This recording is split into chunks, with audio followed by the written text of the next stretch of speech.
जेजुरीमध्ये फक्त कैलास पर्वतानंतर शिवपार्वती म्हणजे खंडोबा महादेवी हे एकत्र एका मंदिरात स्वयंभूलिंग स्वरूपात आहेत, म्हणून इथं जोडीने येण्याचा मान आहे.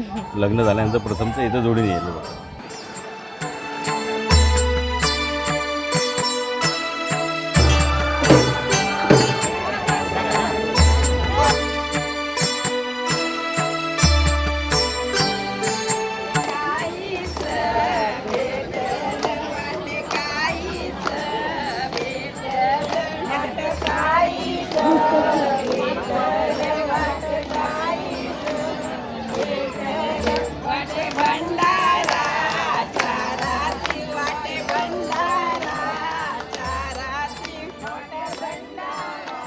जेजुरीचं सर्वात मोठं वैशिष्ट्य म्हणजे इथली भंडाऱ्याची परंपरा.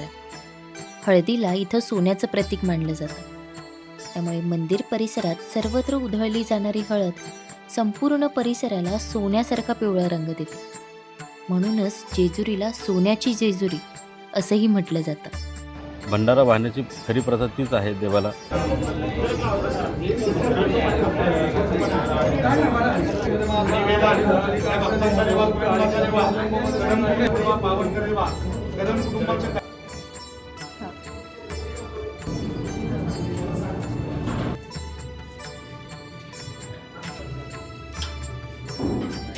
सोमवती अमावस्येचा सोहळा आहे.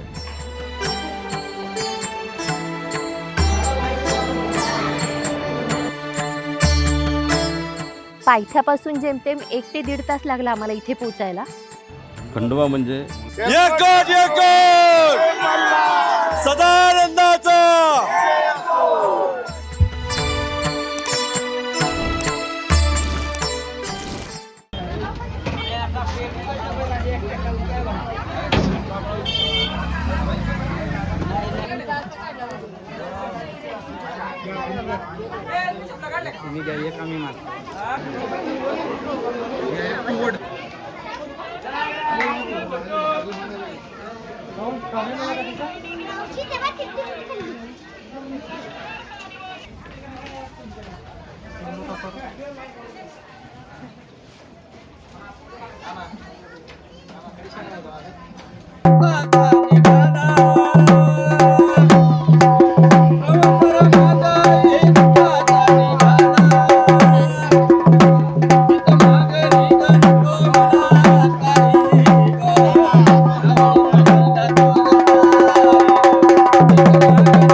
प्रवास हा फक्त ठिकाणांचा नसतो, तर तो श्रद्धेचा, भावनेचा आणि अनुभवांचा असतो.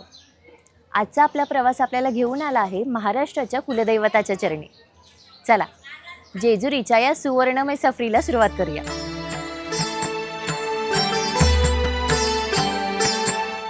महाराष्ट्राच्या पुणे जिल्ह्यात वसलेलं असं एक तीर्थक्षेत्र, जिथे भक्ती, इतिहास आणि परंपरा यांचा अनोखा संगम पाहायला मिळतो. आपण आलो आहोत जेजुरी गडावर श्री खंडोबा महाराजांच्या दर्शनासाठी. श्री खंडोबा हे भगवान शिवांचे मार्तंड स्वरूप मानले जाते. एकच सदानंदाचा.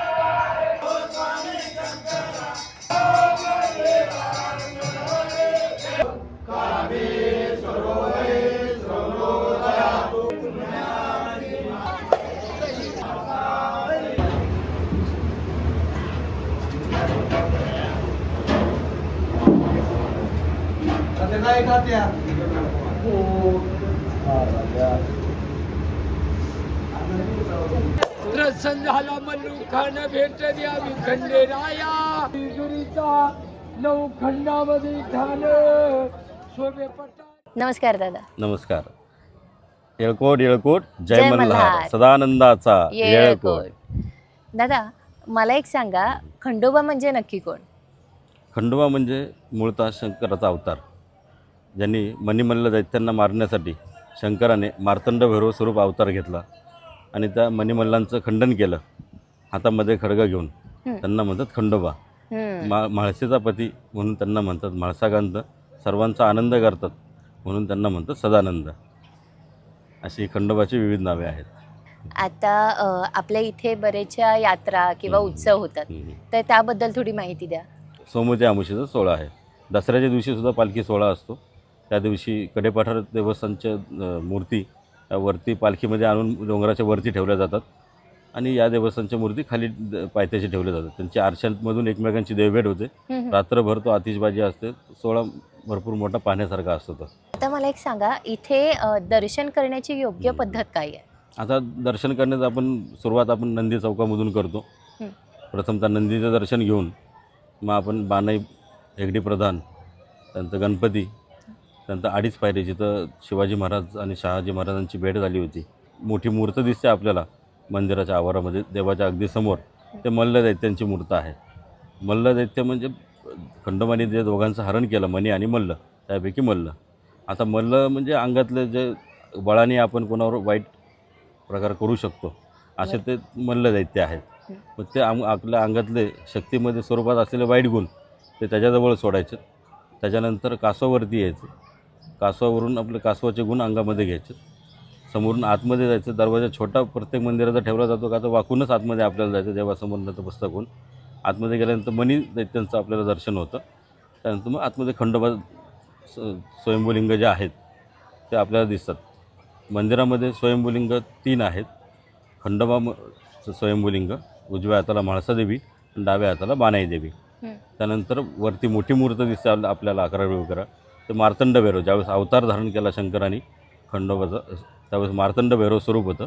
काशीला काळ भैरव, जेजुरीमध्ये मार्तंड भैरव. मार्तंड म्हणजे सूर्यस्वरूप भैरवनाथाचा अवतार होता म्हणून त्याला मार्तंड भैरव म्हणलेलं आहे. आपण आणि मध्ये जे सर्व मूर्ती आहेत ते सर्व राजे लोकांनी वाहिलेल्या मूर्ती आहेत. मूळ स्थान जे आहे ते खाली पिंडीवरती आहे. खंडोबा, म्हाळसादेवी, बानुदेवी स्वयंभूलिंग स्वरूपामध्ये आहेत. ते तुम्ही 12 ज्योतिर्लिंग जरी बघितलेत, 3.5 पीठं जरी बघितलीत तर प्रत्येक ठिकाणी पुरुष दैवत आणि स्त्री दैवत यांचं मंदिर वेगळं आहेत. जेजुरीमध्ये फक्त कैलास पर्वतानंतर शिवपार्वती म्हणजे खंडोबा म्हाळसादेवी हे एकत्र एका मंदिरात स्वयंभूलिंग स्वरूपात आहेत. म्हणून इथं जोडीने येण्याचा मान आहे.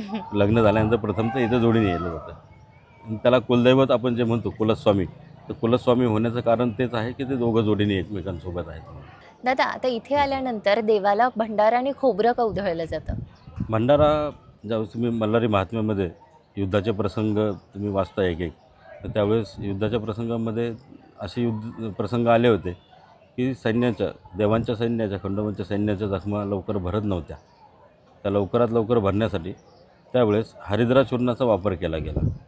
त्याला खरं नाव हरिद्रा चूर्ण आहे. हळकुंडापासून त्याची पावडर करून जे बनवलं जातं त्याला हळद म्हणली जाते. भंडारा त्याचा शब्दाचा पुढं अपभ्रंश झाला असं म्हणूयात. भंडारा वाहण्याची खरी प्रथा तीच आहे देवाला की हे सौभाग्याचं लक्षण पण आहे. माझ्या सर्व शरीरातले जे दोष आहेत ते दूर व्हावेत आणि मला पूर्ण रोगमुक्ती मिळावी ह्यासाठी भंडारा हातामध्ये घेऊन देवाला वाहिला जातो. सदानंदाचे येळकोट त्यासाठीच म्हणलं जातं. त्यावेळेस वाहताना तुम्हाला सर्व प्रकारचा आनंद ह्या जीवनातला मिळू देत. जेजुरीचं सर्वात मोठं वैशिष्ट्य म्हणजे इथली भंडाऱ्याची परंपरा. हळदीला इथं सोन्याचं प्रतीक मानलं जातं. मंदिर परिसरात सर्वत्र उधळली जाणारी हळद संपूर्ण परिसराला सोन्यासारखा पिवळा रंग देते. म्हणूनच जेजुरीला सोन्याची जेजुरी असंही म्हटलं जातं.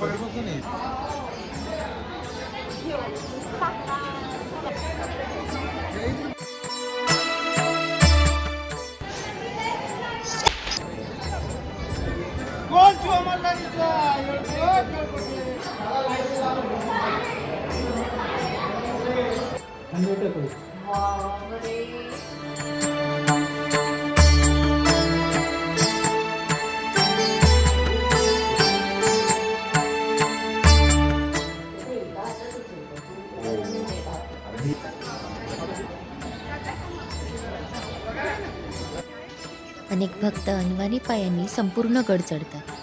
काही जण नवस म्हणून डोक्यावर नारळ, भंडारा आणि पूजेचं साहित्य घेऊन येतात. तर काही कुटुंबे दरवर्षी ठरलेल्या दिवशी दर्शनासाठी येण्याची परंपरा आजही जपतात.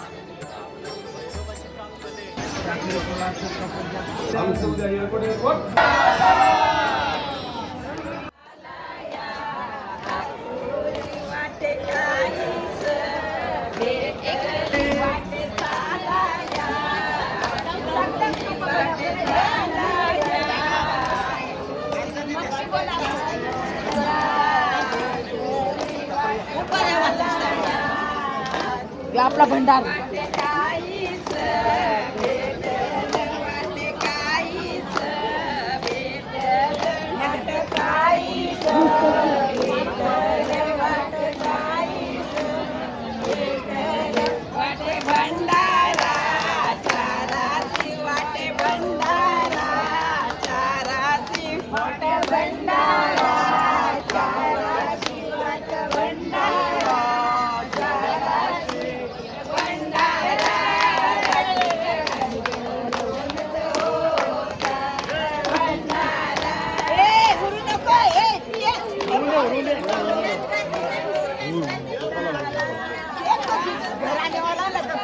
बीजा घ्या घराने वाला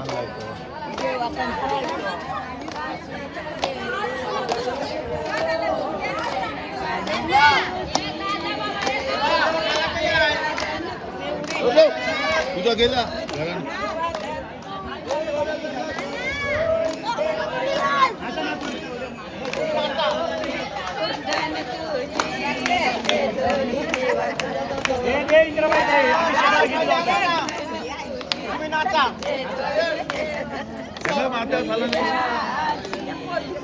त्यानंतर आम्ही आलो कडे पठारावर.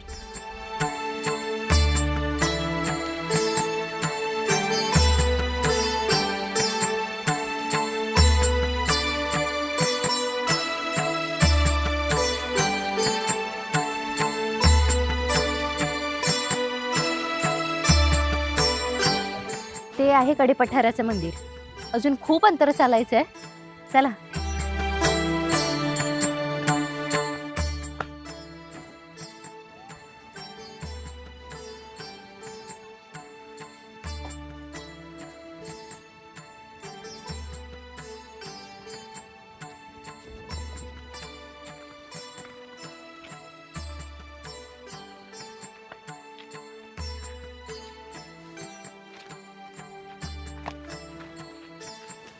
फायनली आपण कडे पठारावर पोहोचलो आहे.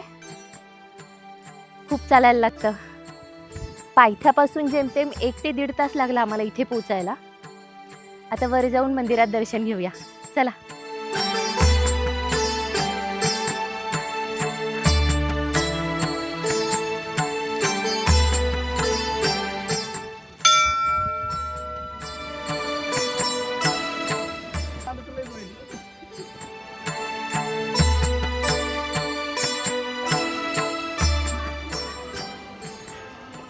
इथलं वातावरण जेजुरी गडाच्या तुलनेत अधिक शांत आणि प्रसन्न आहे.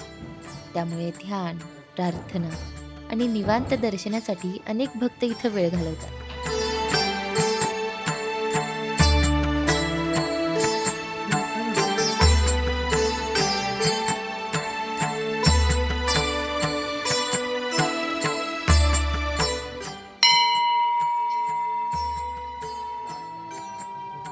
अशी श्रद्धा आहे की जेजुरीची यात्रा कडे पठाराच्या दर्शनाशिवाय अपूर्ण मानली जाते. म्हणूनच अनेक भक्त प्रथम कडे पठार आणि त्यानंतर जेजुरी गडावर जाऊन श्री खंडोबा महाराजांचे दर्शन घेतात. चंपाषष्ठीच्या दिवशी इथे लाखो भाविकांची दर्शनासाठी रांग असते. या दिवशी खंडोबा महाराजांनी मणी आणि मल्ल या राक्षसांचा वध केला अशी श्रद्धा आहे. त्यामुळे हा उत्सव अत्यंत प्रेमाने आणि मोठ्या उत्साहात साजरा केला जातो.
शिवशंकर शंभो नमो पार्वती पते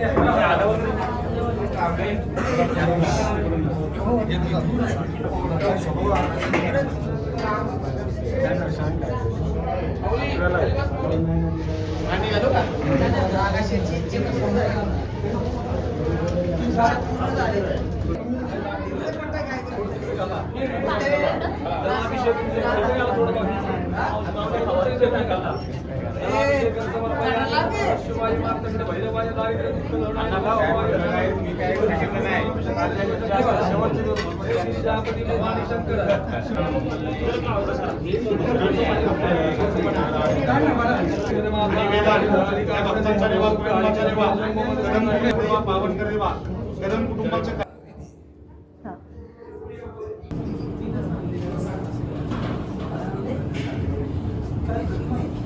ही शयन आरती होते.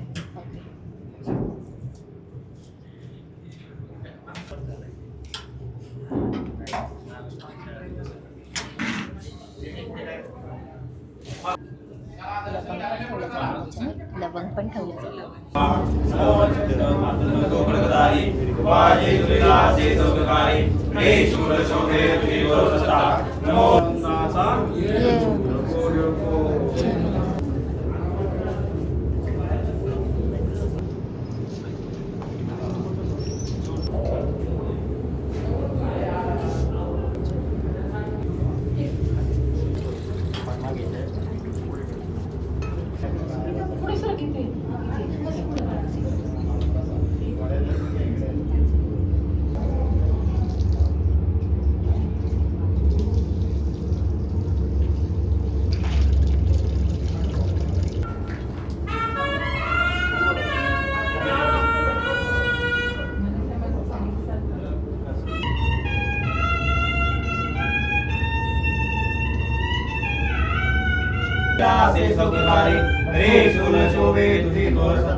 नमो भैरवा शंकरा खंडेराव महाराज की जय.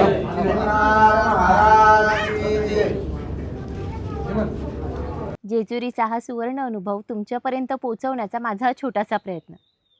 हा व्लॉग तुम्हाला कसा वाटला हे आम्हाला कमेंटमध्ये नक्की सांगा. नमस्कार.